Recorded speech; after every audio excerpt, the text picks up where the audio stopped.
NATO's ramme, det er jo at vise solidaritet, og dermed også Det er jo sådan, at de sikkerhedspolitiske spændinger har spredt sig til Arktis.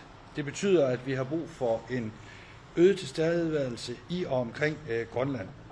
Derfor er vi også i tæt dialog med den grønlandske regering blevet enige om at øge vores militære tilstedeværelse og også vores øvelsesaktivitet i Arktis og Nordatlanten i tæt samarbejde med NATO-allierede.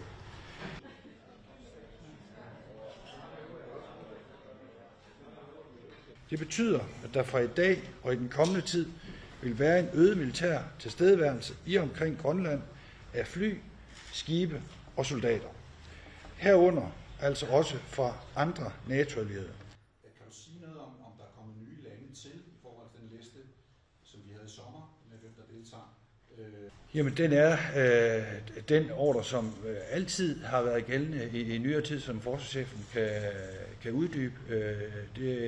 Det er jo, at hvis man bliver angrebet, så skal man forsvare kongeriget.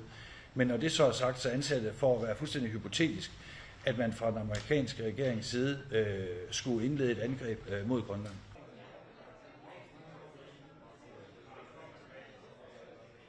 Vi har den holdning, at det er landene selv, der må offentliggøre deres deltagelse.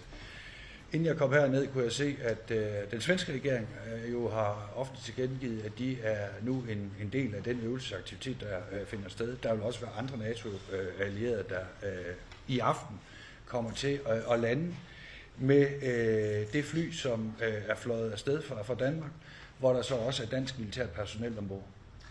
Operativt beredskab og samarbejde med allierede. Tak for det. Ja, så tager vi TV2. Måske. Okay. Good afternoon, ladies and gentlemen from the press. Minister Vivian Motzfeldt and I met with Vice President Vance and Secretary Rubio today. We came here following a number of, how should I put it, remarkable public comments on Greenland and Arctic security.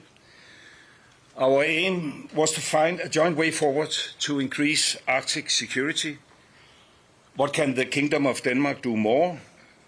What can US do more? What can NATO do more? The Kingdom of Denmark has already stepped up our own contribution by committing additional funds for military capabilities, not dock slates, but ships, drones, fighter jets, etc. And we are definitely ready to do more. The US has already a wide military access to Greenland.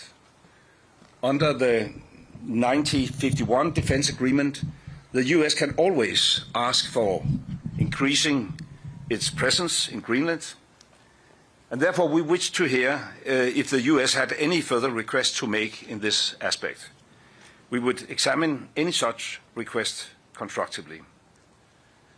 Greenland is, through the Kingdom of Denmark, a member of NATO and has been that since the very founding of NATO in 1949 and is therefore also covered by Article 5. We have been pushing for quite a while in NATO for a stronger collective role in Greenland together with a number of allies, and we are eager to work with the US on advancing this agenda, and we are prepared to go further. Therefore, our aim was to find a common understanding on all these points and to launch, if possible, further in-depth work to deliver on them. On this basis, we had what I will describe as a frank but also constructive discussion. The discussions focused on how to ensure the long-term security in Greenland. And here our perspectives continue to differ, I must say. The President has made his view clear, and we have a different position.